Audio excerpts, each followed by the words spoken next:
Hello everyone, एक बार फिर से आप सभी का स्वागत है हमारे channel current affairs by Ravi पे। और ये है हमारी डेली करंट अफेयर्स की सीरीज़ जिसमें हम हर दिन most important top 12 current affairs को यहाँ पे डिस्कस करते हैं। आज की क्लास में हम बात करेंगे 17 दिसंबर 2025 के 12 मोस्ट इम्पॉर्टेंट न्यूज़ के बारे में।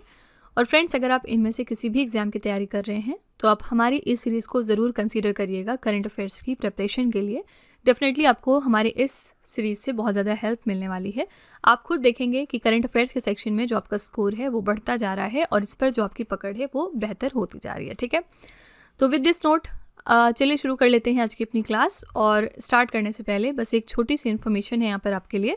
हमारी जो नवंबर मंथ के करंट अफेयर्स की ई बुक है 2025 के लिए, वो वेबसाइट पर लॉन्च की जा चुकी है। इसके अलावा अगर आपको पिछले 11 महीने के करंट अफेयर्स का ई बुक चाहिए जिसमें जनवरी से लेकर नवंबर 2025 तक के सारे इंपॉर्टेंट करंट अफेयर्स हों, तो ये वाली ब्रह्मास्त्र PDF भी आपको मिल जाएगी हमारी वेबसाइट www.ravibooks.pdf.com पर। ये एक छोटा सा सैम्पल है हमारी करंट अफेयर्स की ई बुक का। आप देख सकते हैं कि हर क्वेश्चन को हम किस तरह वेल एक्सप्लेन करते हैं। यहाँ पर हम highlights, important point, static GK और पिक्चर्स का इस्तेमाल करते हैं ताकि आपको हर क्वेश्चन की बेहतरीन अंडरस्टैंडिंग हो सके और आप लॉन्ग टर्म तक इन क्वेश्चंस को याद रख सकें। ठीक है, तो ये जो हमारी ई बुक्स होती हैं बेसिकली रिवीजन के लिए होती हैं। अगर आप के बैक टू बैक बहुत सारे एग्जाम्स हैं इन फ्यूचर आगे 1-2 महीने में, तो आप हमारी इस ई बुक को ज़रूर परचेज़ करिए और फिर अपना रिवीजन जो है वो कंप्लीट करिए। ठीक है, तो अगर आप इंटरेस्टेड हैं, अगर आप हमारी इन बुक्स को परचेज़ करना चाहते हैं तो ये वेबसाइट है, आप यहाँ पर जाकर इनको चेकआउट कर सकते हैं। चलिए आज की क्लास पर हम आते हैं और हमेशा की तरह हम शुरुआत करेंगे क्विक रिवीजन के साथ। यानी कि एक दिन पहले हमने जो भी कुछ पढ़ा होता है उसको हम यहाँ पर दोबारा से सरसरी निगाह से रिवाइज करते हैं। कल का हमने पहला क्वेश्चन किया था, दिसंबर 2025 में किस देश ने पहली बार WSF स्क्वैश विश्व कप 2025 का खिताब जीत लिया है। ये खिताब पहली बार जीता है भारत ने। इसी के साथ ये भारत की ऐतिहासिक जीत रही। इसमें उपविजेता टीम इसमें कौन सी थी, तो हांगकांग को हराकर भारत ने ये ट्रॉफी जीती है। ये इवेंट कहाँ पर हुआ है, तो भारत के चेन्नई शहर में। दूसरा प्रश्न है, महात्मा गांधी राष्ट्रीय ग्रामीण रोजगार गारंटी अधिनियम का नाम बदलकर नया नाम क्या किया जाएगा। तो इसका नया नाम रखा जा रहा है विकसित भारत गारंटी फॉर रोजगार एंड आजीविका मिशन। ठीक है, क्वेश्चन नंबर 3 था, दिसंबर 2025 में कोपरा जलाशय को किस राज्य की पहली रामसर साइट घोषित किया गया। तो ये छत्तीसगढ़ का पहला रामसर साइट हो गया है। क्वेश्चन नंबर 4 है, फुटबॉल महानायक लियोनेल मेसी की दुनिया की सबसे बड़ी 70 फुट ऊंची लोहे की प्रतिमा का अनावरण किस शहर में किया गया। इसका अनावरण हो गया है कोलकाता शहर में। अगला है, दिसंबर 2025 में किस यूरोपीय देश ने 14 साल से कम उम्र की लड़कियों के लिए स्कूलों में हिजाब यानी हेड स्कार्फ पहनने पर प्रतिबंध लगाने वाला नया कानून पारित कर दिया है। तो ये है ऑस्ट्रिया देश। नेक्स्ट है, दिसंबर 2025 में येलो लाइन किन 2 देशों के बीच की नई सीमा घोषित की गई है। ये सीमा होने वाली है इजराइल और गाजा पट्टी के दरमियान। किस राज्य में जनवरी 2026 से मुख्यमंत्री सेहत बीमा योजना शुरू की जाएगी। तो पंजाब राज्य में। क्वेश्चन नंबर 8 है, दिसंबर 2025 में किस राज्य को नक्सलवाद मुक्त घोषित किया गया। तो ये है मध्य प्रदेश। नेक्स्ट है, भारतीय नौसेना ने अपना पहला स्वदेशी डाइविंग सपोर्ट क्राफ्ट कहाँ पर कमीशन किया है। तो कोची केरला में। अगला है, भारत का पहला पावर म्यूजियम किस शहर में बनाया जाएगा। तो ये इस्टेब्लिश हो रहा है बिहार के शहर पटना में कर बिघिया थर्मल पावर स्टेशन में। नेक्स्ट है, माउंट एवरेस्ट पर चढ़ने वाली भारत की पहली और दुनिया की 5वीं दृष्टिबाधित महिला कौन बन गई। इनका नाम है छोजिन आंगमो, ये हिमाचल प्रदेश से हैं। और आखिरी प्रश्न था, भूमि विवाद के तेजी से समाधान के लिए भूमि सुधार जन कल्याण संवाद पहल किस राज्य ने शुरू करी है। तो बिहार राज्य ने। ठीक है, तो ये हमारी टॉप 12 करंट अफेयर्स थे कल के। अगर आप इनको और ज़्यादा डिटेल में समझना चाहते हैं, हर क्वेश्चन को और अच्छे तरीके से पढ़ना चाहते हैं, तो आप हमारा कल का लेक्चर ज़रूर रेफर करिएगा। वहाँ पर हमने हर क्वेश्चन को बहुत ही अच्छे तरीके से समझा था। ठीक है, चलिए हम आज की क्लास पे अपने आते हैं और देखते हैं कि आज का पहला क्वेश्चन क्या है। पहला प्रश्न आपका रिसेंट अपॉइंटमेंट से है। पहला प्रश्न है, दिसंबर 2025 में जोस एंटोनियो कास्ट किस देश के नए राष्ट्रपति चुन लिए गए हैं। तो जोस एंटोनियो कास्ट कौन से कंट्री के नए प्रेसिडेंट हाल फिलहाल बने हैं। करेक्ट आंसर हो जाएगा सी ऑप्शन, चिले। ठीक है, तो जोस एंटोनियो कास्ट चिले के नए राष्ट्रपति चुने गए हैं। वो एक अल्ट्रा कंजर्वेटिव नेता हैं और चिली रिपब्लिकन पार्टी से जुड़े हुए हैं। जोस एंटोनियो कास्ट को 58.2% वोट यहाँ पर टोटल मिले हैं। ठीक है, चिले की बात करेंगे तो चिले दक्षिण अमेरिका में एंडीज पर्वतमाला और प्रशांत महासागर के मध्य में स्थित है और राजधानी इसकी है सैंटियागो। मुद्रा यहाँ पर चलती है चिली पेसो। यहाँ पर आप इसकी लोकेशन चेकआउट करिए, ये इसका फ्लैग है। ठीक है, तो यहाँ पे याद रखिएगा कि चिले के नए राष्ट्रपति हाल ही में बन गए हैं जोस एंटोनियो कास्ट। फाइन, यहाँ पर ऑप्शन में आपके पास ब्राज़ील है और ब्राज़ील को देखते ही आपको याद आना चाहिए एक इंपॉर्टेंट करंट अफेयर्स कि इस साल का जो COP30 है वो ब्राज़ील के बेलेम शहर में ऑर्गेनाइज किया गया था, ठीक है। इसी तरह से जो COP31 होगा अगले साल यानी 2026 में, इसको कौन सा देश होस्ट करेगा? इसको टर्की होस्ट करेगा। और COP32 की हम बात करेंगे जो 2027 में होने वाला है, इसको कौन सा देश होस्ट करेगा? इसको एथियोपिया होस्ट करेगा, ठीक है। तो ये कंट्रीज़ अभी से डिक्लेयर्ड हैं कि कौन सी कंट्री अलग अलग COPs को होस्ट करेंगे, इनका नाम ध्यान में रखिएगा, ठीक है। यहाँ पर हमने नियुक्ति की बात करी, तो चलिए हम कुछ 2025 की इंपॉर्टेंट अंतर्राष्ट्रीय नियुक्तियाँ रिवाइज कर लेते हैं। पहला प्रश्न है, चेक गणराज्य के नए प्रधानमंत्री हाल ही में बने आंद्रेस बाबिस। ये क्वेश्चन अभी हमने 1-2 दिन पहले किया था।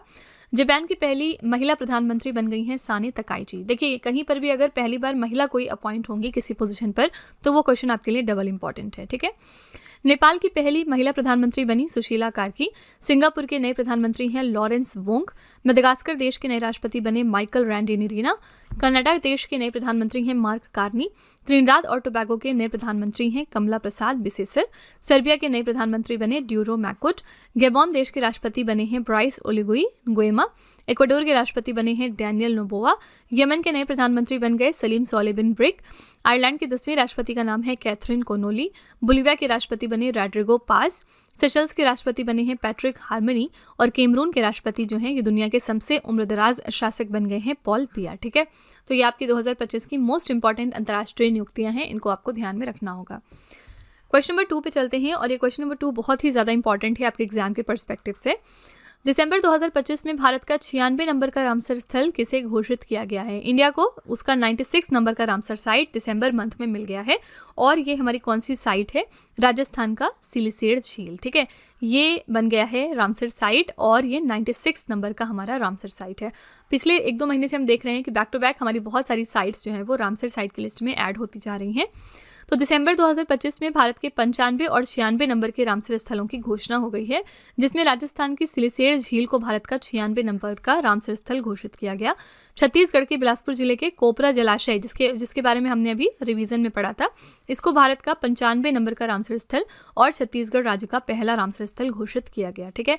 तो कोपरा जलाशय हमारा 95 नंबर का रामसर स्थल है और याद रखने वाली बात क्या है कि ये छत्तीसगढ़ राज्य का पहला रामसर स्थल होने वाला है, ठीक है। इसके अलावा अगर हम 94 नंबर के रामसर साइट की बात करेंगे तो ये कौन सा है? ये अभी पिछले दिनों मिला था हमें और ये है गोगाबील लेक और इसके बारे में हमने कल भी चर्चा की थी। गोगाबील लेक कहाँ पर है? ये बिहार राज्य में है, ठीक है।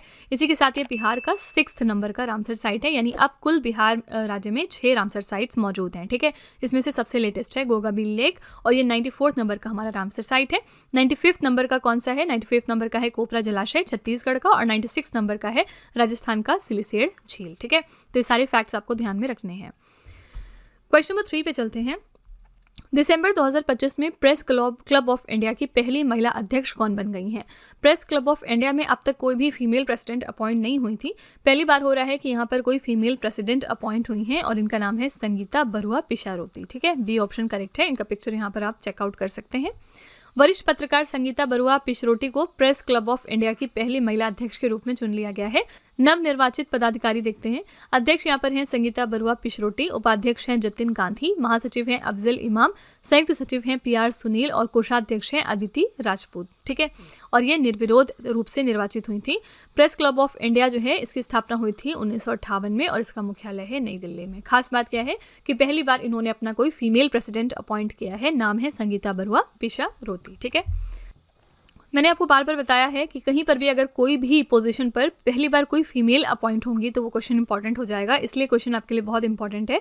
इसके अलावा अगर हम कुछ और फीमेल्स की बात करें तो फर्स्ट फीमेल प्रेसिडेंट हाल ही में अपॉइंट हुई हैं इंटरनेशनल ओलंपिक कमेटी में और इनका नाम क्या है? इनका नाम भी आपको ध्यान में रखना पड़ेगा। इनका नाम है किर्स्टी कॉवेंट्री। ये क्वेश्चन भी आपसे एग्जाम में पूछा जा सकता है कि पहली बार जो फीमेल प्रेसिडेंट अपॉइंट हुई हैं इंटरनेशनल ओलंपिक कमेटी में, इनका नाम क्या है? इनका नाम है किर्स्टी कॉवेंट्री, ठीक है।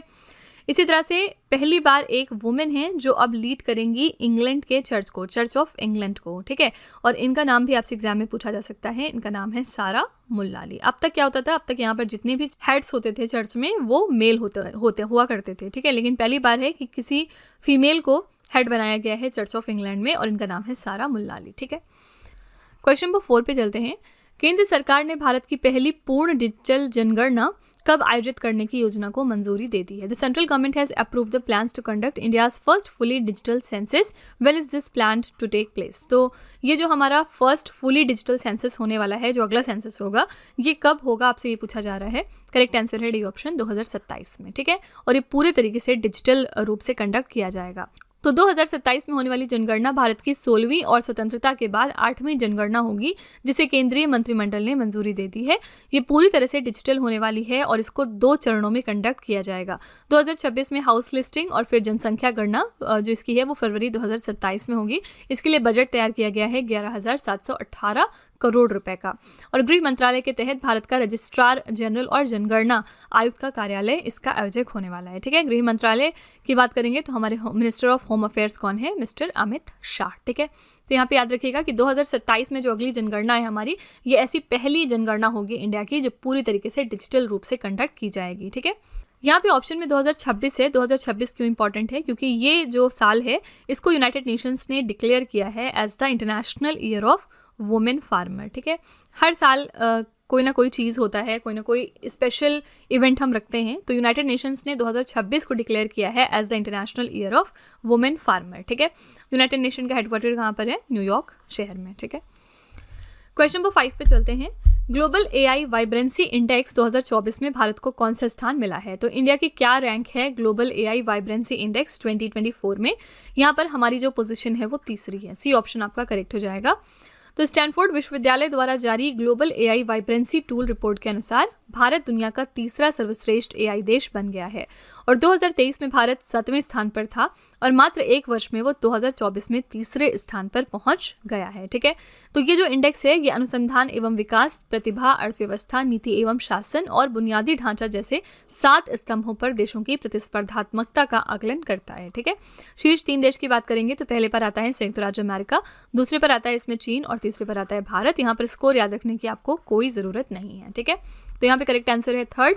इंडिया की क्या रैंक है ग्लोबल एआई वाइब्रेंसी इंडेक्स में? तो थर्ड पोजीशन पर हम आते हैं। फर्स्ट पर इसमें है यूएसए और सेकंड पर है चाइना। ठीक है, क्वेश्चन नंबर 6 पे चलते हैं।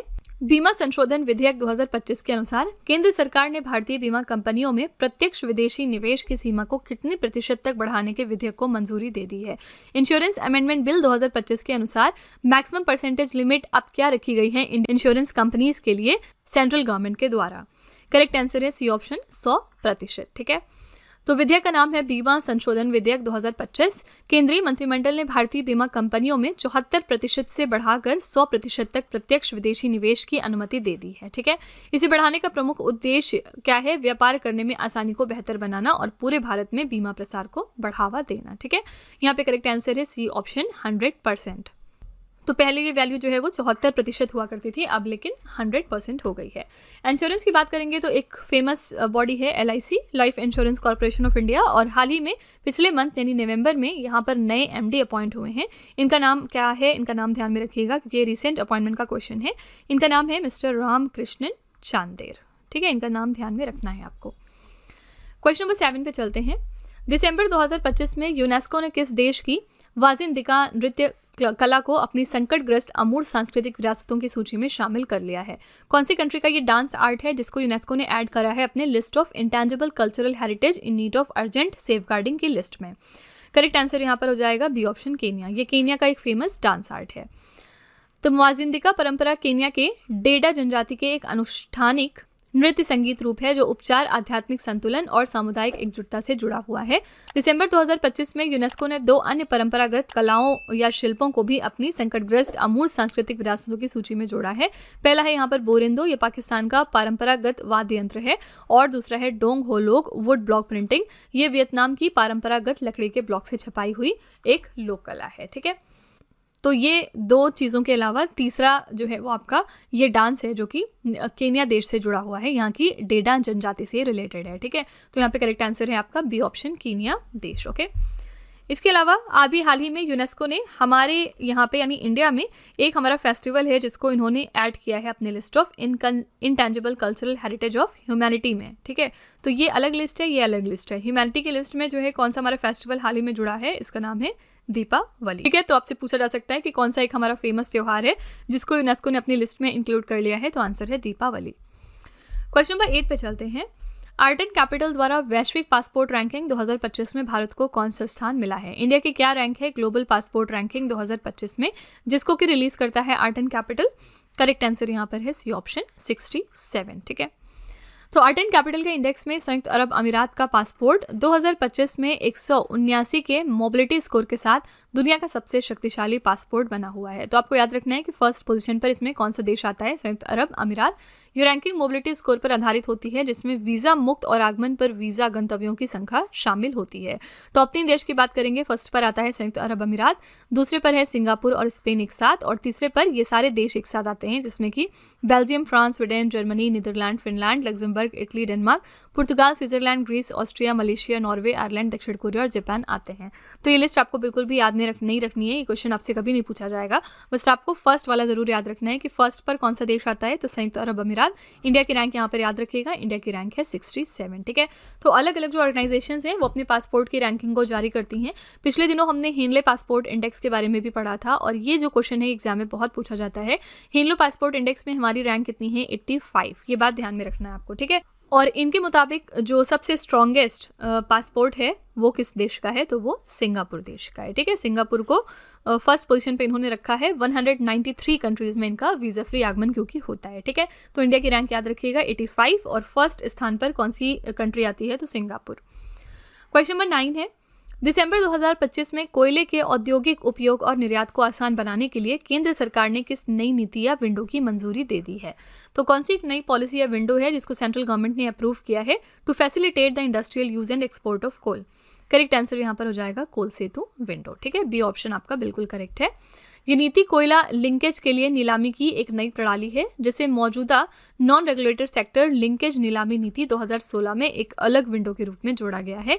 उद्देश्य क्या है? कोल सेतु विंडो के माध्यम से कोयले की आवश्यकता रखने वाला कोई भी घरेलू औद्योगिक उपभोक्ता दीर्घकालिक लिंकेज के लिए नीलामी में भाग ले सकता है। ठीक है, तो ये जो नीति कोयला लिंकेज है, इसके लिए नीलामी जो करी जाती है उसकी एक नई प्रणाली होने वाली है। ठीक है, तो करेक्ट आंसर यहाँ पर हो जाएगा कोल सेतु विंडो।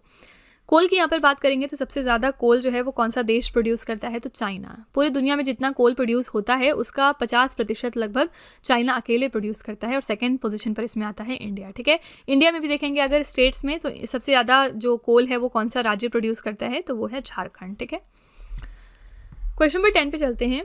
वर्ष 2026 के 98वें ऑस्कर अवार्ड्स में पहली किस नई प्रतिस्पर्धी श्रेणी को शामिल कर लिया गया है? कौन सी एक नई कॉम्पिटिटिव कैटेगरी इंक्लूड करी गई है पहली बार 98th एकेडमी अवार्ड्स में 2026 में? करेक्ट आंसर यहाँ पर हो जाएगा फीचर फिल्म में सर्वश्रेष्ठ कास्टिंग। ठीक है, सी ऑप्शन आपका बिल्कुल करेक्ट है। तो 2026 के एकेडमी अवार्ड्स यानी ऑस्कर में पहली बार फीचर फिल्म में सर्वश्रेष्ठ कास्टिंग श्रेणी के लिए एक समर्पित पुरस्कार प्रदान किया जाएगा। 98वें नंबर का जो ऑस्कर समारोह है ये 15 मार्च 2026 को आयोजित होगा। तो इसमें एक नई कैटेगरी इस साल इंक्लूड की गई है। आंसर है कौन सी category? Best casting in a feature film, यानी कि फीचर फिल्म में सर्वश्रेष्ठ कास्टिंग। ठीक है, क्वेश्चन नंबर 11 पे चलते हैं। दिसंबर 2025 में किसकी आत्मकथा the remarkable life of the only Muslim women in the constituent assembly का विमोचन हुआ है? तो किसकी ऑटोबायोग्राफी है the remarkable life of the only Muslim women in the constituent assembly, जिसको कि दिसंबर में हाल ही में रिलीज किया गया है? आंसर हो जाएगा बेगम कुदसिया रसूल। ठीक है, डी ऑप्शन आपका करेक्ट है। दिसंबर 2025 में बेगम कुदसिया एजाज रसूल की आत्मकथा को एक नए शीर्षक और संपादित रूप में पुनः प्रकाशित किया गया। बेगम कुदसिया एजाज रसूल कौन है? ये भारतीय संविधान सभा की एकमात्र मुस्लिम महिला सदस्य बनी थी। तो कई बार स्टैटिक जीके के फॉर्म में क्वेश्चन पूछा जाता है कि जो भारतीय संविधान सभा थी उसमें एकमात्र मुस्लिम महिला सदस्य कौन थी? इनका नाम था बेगम कुदसिया एजाज रसूल। आंसर यहाँ पर है डी ऑप्शन। ठीक है, इसी के साथ देखिए जो भी कोई इंपॉर्टेंट पर्सनालिटीज़ होंगी, अगर उनके ऊपर कोई बायोग्राफी या ऑटोबायोग्राफी या कोई भी किताब आती है तो वो आपको ध्यान में रखना पड़ता है। पिछले दिनों जो यूपी की गवर्नर हैं, यानी उत्तर प्रदेश की जो गवर्नर हैं, इनका नाम है आनंदीबेन पटेल। इनके ऊपर भी एक किताब का विमोचन हुआ था, और इनकी जो किताब थी उसका नाम क्या था? उसका नाम था चुनौतियाँ मुझे पसंद हैं। ठीक है, तो आपसे पूछा जा सकता है कि चुनौतियाँ मुझे पसंद हैं नाम की जो किताब है वो किसको डेडिकेटेड है? तो यूपी के गवर्नर आनंदीबेन पटेल को। ठीक है, आज का आखिरी प्रश्न क्या है? दिसंबर 2025 में भारत के उपराष्ट्रपति सीपी राधाकृष्णन ने किस ऐतिहासिक शासक की स्मृति में एक स्मारक डाक टिकट का विमोचन किया है? कौन से एक हिस्टोरिकल रूलर है जिनकी स्मृति में एक स्मारक डाक टिकट का विमोचन हुआ है? किसने इसका विमोचन किया है? तो हमारे उपराष्ट्रपति सीपी राधाकृष्णन ने। आंसर यहाँ पर है सम्राट पेरुम्बिदुगु मुथारैयार द्वितीय। ठीक है, ए ऑप्शन आपका बिल्कुल करेक्ट हो जाएगा। भारत के उपराष्ट्रपति सीपी राधाकृष्णन ने 14 दिसंबर 2025 को सम्राट पेरुम्बिदुगु मुथारैयार द्वितीय सुवर्ण मारन की स्मृति में एक स्मारक डाक टिकट का विमोचन उपराष्ट्रपति भवन नई दिल्ली में किया है। कौन थे ये सुवर्ण मारन के नाम से भी इन्हें जाना जाता था और ये हैमुथारैयार राजवंश से संबंधित थे जिसने 7वीं और 9वीं शताब्दी ईस्वी के बीच मध्य तमिलनाडु पर शासन किया था। ठीक है, तो इनको ट्रिब्यूट पे करने के लिए इस पोस्टेड स्टैम्प का कमेमोरेशन हुआ है। ठीक है, तो यहाँ पे करेक्ट आंसर है ए ऑप्शन। यहाँ पे सीपी राधाकृष्णन की बात करेंगे तो ये हमारे 15th नंबर के वाइस प्रेसिडेंट हैं जो इसी साल बने हैं और पहले ये महाराष्ट्र राज्य के गवर्नर हुआ करते थे, लेकिन इनके वाइस प्रेसिडेंट बनने के बाद महाराष्ट्र राज्य में जो गवर्नर का पद था वो खाली हो गया, जिसको हाल ही में फुलफिल किया है आचार्य देवव्रत ने, जो ऑलरेडी गुजरात के गवर्नर है। फिलहाल ये एक्टिंग गवर्नर है महाराष्ट्र राज्य में। ठीक है, तो ये सारे फैक्ट्स आपको इसी तरह से रिलेट करके याद रखना है। फ्रेंड्स, हमारी इस क्लास का पर्पस यही रहता है कि हम आपको ये सिखाएं कि किस तरह से आपको करंट अफेयर्स को एक दूसरे के साथ कनेक्ट करना है, साथ ही ऑप्शंस को एनालाइज करना है। ऑल्दो आपको आंसर पता है कि इसमें ये वाला आंसर होने वाला है, लेकिन फिर भी एक बार देखा करिए कि इन ऑप्शंस में और क्या चीज़ें लिखी हुई हैं और हर ऑप्शन के बारे में और आप कौन सा करंट अफेयर्स जानते हैं। तो इससे क्या होता है, जो आपकी थिंकिंग एबिलिटी होती है वो बढ़ती है। ठीक है, और करंट अफेयर्स को इस तरह से आप रिलेट करके ज़्यादा दिन तक याद रख पाएंगे। तो फ्रेंड्स, इसी के साथ हमारी क्लास यहाँ पर एंड होती है। हमेशा की तरह हम लास्ट में आपके लिए एक छोटा सा टेस्ट रखते हैं 3 क्वेश्चंस का। आइए देखते हैं कि ये 3 क्वेश्चंस कौन से हैं। पहला है ग्लोबल एआई वाइब्रेंसी इंडेक्स 2024 में भारत को कौन सा स्थान मिला है। दूसरा है बीमा संशोधन विधेयक 2025 के अनुसार केंद्र सरकार ने भारतीय बीमा कंपनियों में प्रत्यक्ष विदेशी निवेश की सीमा को कितने प्रतिशत तक बढ़ाने के विधेयक को मंजूरी दे दी है। और तीसरा प्रश्न है दिसंबर 2025 में यूनेस्को ने किस देश की वाजिंदिका नृत्य कला को अपनी संकटग्रस्त अमूर्त सांस्कृतिक विरासतों की सूची में शामिल कर लिया है। ठीक है, तो ये 3 क्वेश्चंस आपके लिए हैं एज अ होमवर्क और इनका जो जवाब है आपको कॉमेंट सेक्शन में जाके लिखना है। और इसी के साथ फ्रेंड्स, हमारी क्लास यहाँ पर एंड होती है। आई रियली होप कि आपको क्लास हमारी पसंद आई होगी। आप अपना फीडबैक कमेंट में ज़रूर लिखा करिए ताकि दूसरे लोग भी आपका फीडबैक देखकर हमारे चैनल पे ट्रस्ट कर सकें। और इन केस अगर आपको लगता है कि इसमें कुछ और इम्प्रूव होना चाहिए तो आप अपना व्यू भी कमेंट में लिख सकते हैं, हम उसको रिव्यू करेंगे। ठीक है, तो इसी तरह के बेस्ट क्वालिटी कंटेंट और अच्छी प्रिपरेशन के लिए हमारे चैनल के साथ जुड़े रहिए। मिलते हैं अगली क्लास में एक और इम्पॉर्टेंट टॉपिक के साथ। Till then stay tuned. Thank you so much for watching. Also don't forget to like, share and subscribe our channel.